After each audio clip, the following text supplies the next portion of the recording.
As I expected, insiders are reaching out to people and starting to talk about what's been going on in Ubisoft and just how wild it is over there.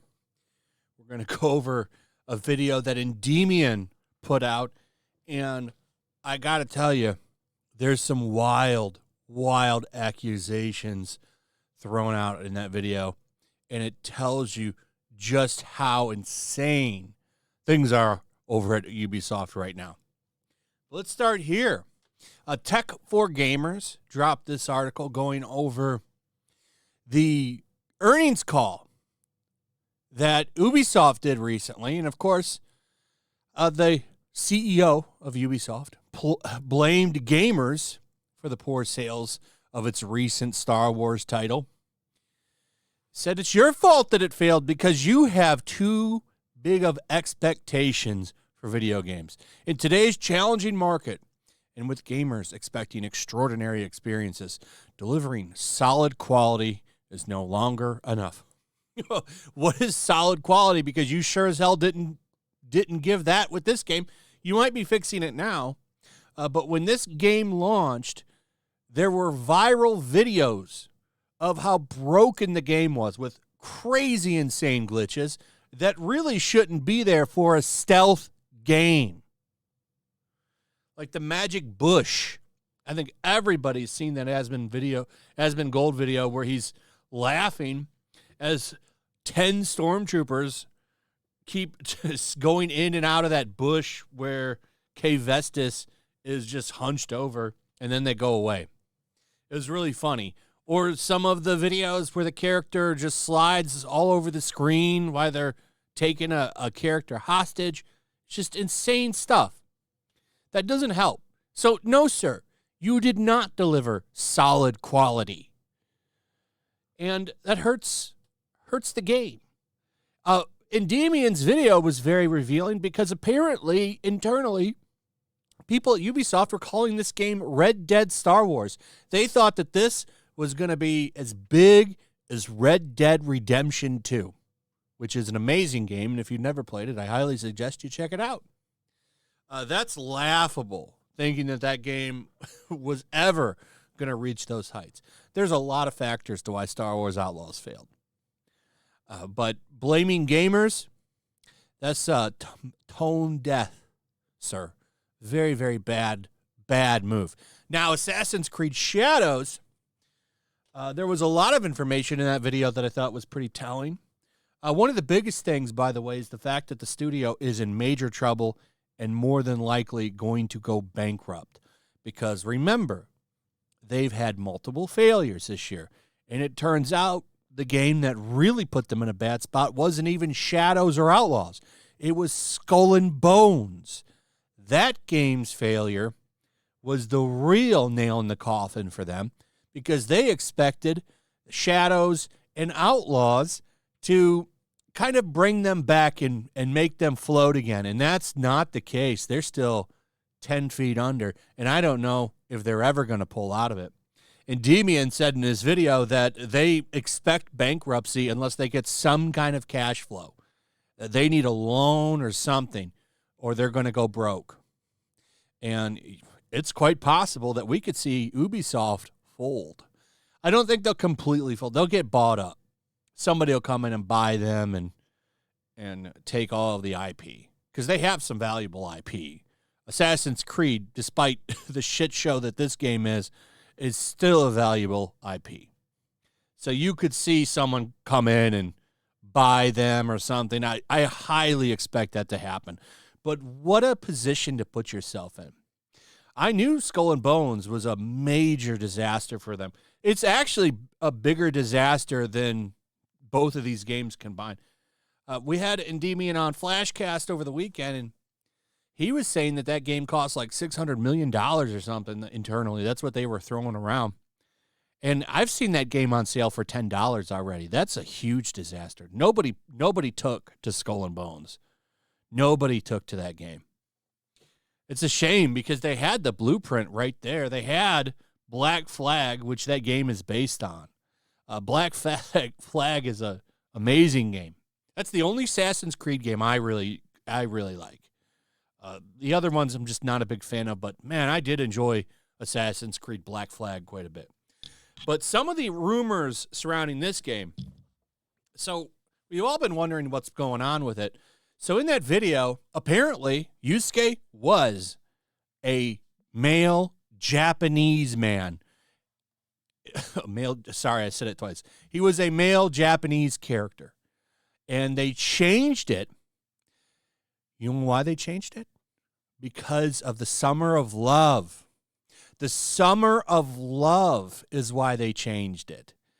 Because of the riots and George Floyd and a bunch of stuff. Now, it's not confirmed, but this is what they were saying. And I believe it because, listen, these companies are very opportunistic. So they saw, something going on. They saw all this BLM stuff and all the support around it. And they thought, well, we can get in on that. So they used Yusuke. It makes sense. Unfortunately, that's not the case anymore.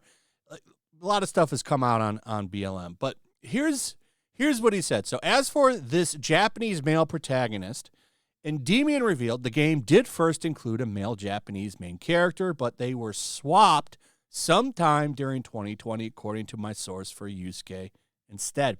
When asked why Ubisoft chose Yusuke over this male Japanese character, Endymion revealed they said that Ubisoft was heavily influenced by the socio-political events of the time with stuff like, and I'm not kidding, George Floyd, the riots, and BLM exploding in support.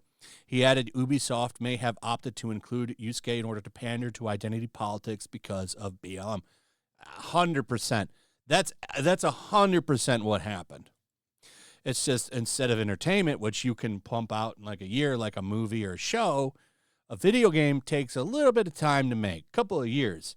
And, we're sitting at 2024 now. That was 4 years ago. That actually lines up pretty damn good.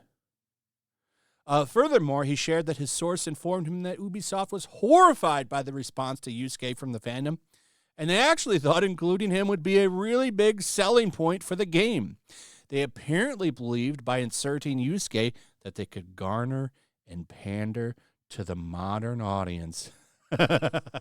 Well, we've seen the support that modern audience gives with Concord, Dustborn, Star Wars Outlaws, a bunch of other shit this year. It's been actually fantastic to watch all of this DEI shit crash and burn. It's been great. Now, the next thing he gets into is why the game didn't do well in Japan. Or not didn't do well in Japan, but it was the Japanese backlash that really woke them up. And interestingly enough, the Tory Gate. So I did a video on this already.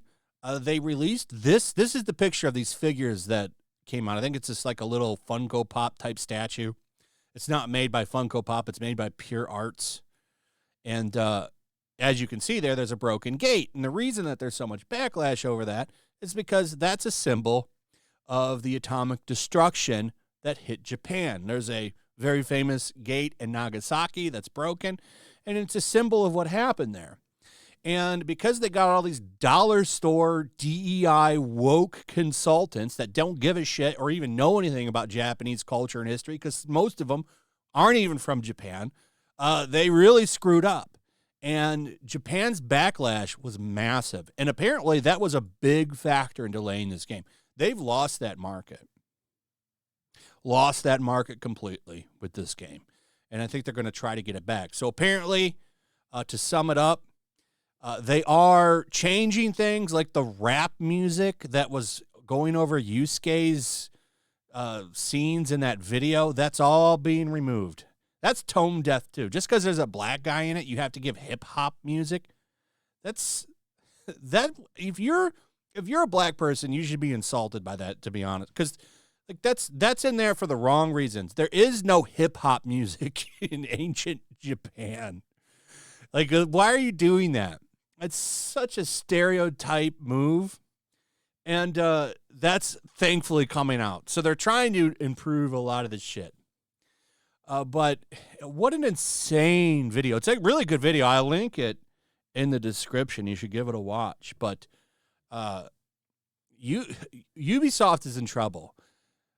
The management at Ubisoft is going to be gone. I do think, because there's no way anyone's going to let them just go under. Somebody's going to buy Ubisoft and bail them out. I would expect all of the leadership there to be gutted and replaced. The thing is, who replaces them, right? If we get more like-minded people in there, it's just going to be the same company. The hope is that somebody in there that knows what the hell's going on comes in there and turns shit around. As far as Yusuke being replaced, that's not going to happen. It's just he's just too embedded in the game. They're just going to try to fix up a lot of the shit that they've screwed up, and hopefully they'll be able to convince people to buy it, and that will be on them. I really don't mind that a game has this character. I mean, there's media that exists with Black Samurais. Notably, Afro Samurai. The problem that they have is, in my opinion, the way they handled it. Like putting the rap music in there and all that shit. Like, that's just not what people are looking for. So maybe they'll be able to soften this up, but I kind of think the damage is done. I don't think this game bounced back, especially in Japan. I don't think the Japanese will ever embrace this game. They were very furious about it, but we'll see. We'll see what happens. Maybe they can redeem the game. Doesn't come out till February, which, by the way, is Black History Month. I wonder if they lean into that for the game's release. Also, Monster Hunter comes out. That new Monster Hunter game comes out the same day that this game drops, and I totally expect that game to smash this. Monster Hunter is massive. Maybe it'll do better everywhere else, but in Japan, everyone's going to buy Monster Hunter. No one's buying this shit over that game. That's a huge game over there, just like Dragon Quest. Anyway, that's pretty much it. Let me know what you guys think about all this. I'd like to hear from you. Also, if you would, please like, subscribe, share the video. Make sure you're still subscribed. Hit that notification bell. We'll see you on the next one. Peace.